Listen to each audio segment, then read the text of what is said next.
Welcome to VC story teller channel. Mahabharata के विराट इतिहास में एक ऐसा पात्र भी आता है जिसका नाम अक्सर भीड़ में दब जाता है, लेकिन जिसकी भूमिका अत्यंत महत्वपूर्ण थी, वह थे बहलिका।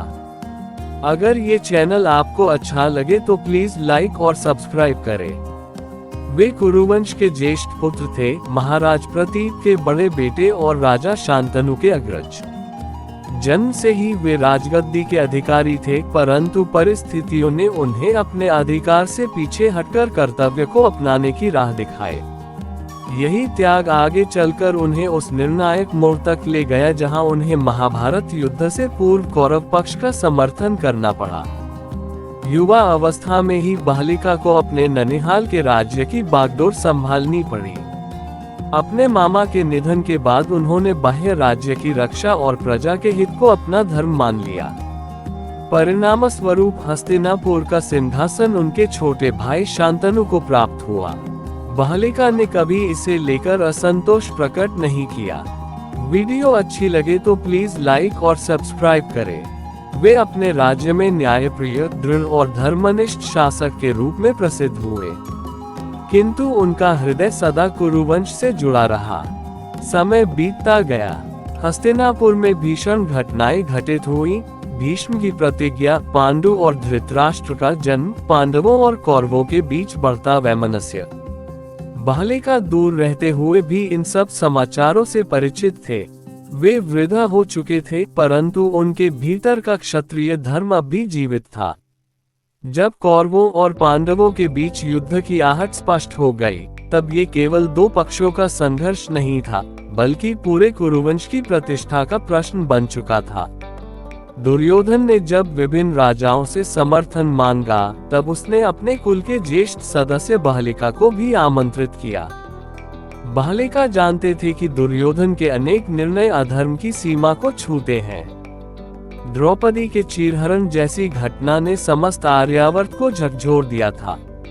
फिर भी बहलिका के सामने एक गहरा धर्म संकट था। क्या वे अपने कुल के राज सिंहासन के विरुद्ध खड़े हों, या फिर उस राजवंश की परंपरा का साथ दे जिसके वे स्वयं आधार स्तंभ थे। एक और पांडव थे, जिनमें धर्मराज युधिष्ठिर की नीति, अर्जुन की वीरता और श्री कृष्ण का मार्गदर्शन था। दूसरी ओर कौरव थे, जो हस्तिनापुर की औपचारिक सत्ता पर विराजमान थे। बहलिका ने अंततः वही मार्ग चुना जिसे वे अपने क्षत्रिय कर्तव्य के अनुरूप समझते थे। उन्होंने हस्तिनापुर की राजसत्ता का समर्थन किया और कौरव पक्ष में सम्मिलित होने का निर्णय लिया। उनके लिए यह निर्णय व्यक्तिगत पसंद का नहीं, बल्कि राजधर्म और वंश निष्ठा का प्रश्न था। जब वे कुरुक्षेत्र की रणभूमि में पहुंचे, तब उनकी आयु बहुत अधिक हो चुकी थी। फिर भी उन्होंने शस्त्र धारण किया और कौरव सेना में सम्मिलित हुए। उनके साथ उनका पुत्र सोमदत्त और पौत्र भूरिश्रवा भी युद्ध में उतरे। ये केवल एक राजनीतिक समर्थन नहीं था, बल्कि अपने वंश के प्रति अंतिम निष्ठा का प्रतीक था। वीडियो अच्छी लगे तो प्लीज लाइक और कमेंट करें। बहलिका भली भांति जानते थे कि यह युद्ध विनाश लेकर आएगा, फिर भी उन्होंने अपने कुल के प्रति कर्तव्य को प्राथमिकता दी। युद्ध के दौरान बहलिका ने वीरता का परिचय दिया, परंतु अंततः वे भी इस महाविनाश से बच न सके। उनका अंत ये दर्शाता है कि कभी कभी धर्म का मार्ग सीधा नहीं होता, वह परिस्थितियों, संबंधों और कर्तव्यों के जाल में उलझा रहता है। बहलिका का कौरव पक्ष का समर्थन किसी अंधभक्ति का परिणाम नहीं था, बल्कि उस युग की जटिल राजनीतिक और पारिवारिक मर्यादाओं का प्रतिबिंब था। उनकी कथा हमें ये सिखाती है कि इतिहास केवल विजेताओं और पराजितों की कहानी नहीं है, बल्कि उन व्यक्तित्वों की भी गाथा है जिन्होंने कठिन निर्णय लेकर अपने कर्तव्य का निर्वाह किया। बहलिका का जीवन और उनका निर्णय ये दर्शाता है कि कभी कभी व्यक्ति अपने व्यक्तिगत विचारों से अधिक अपने वंश और दायित्व के प्रति उत्तरदायी होता है।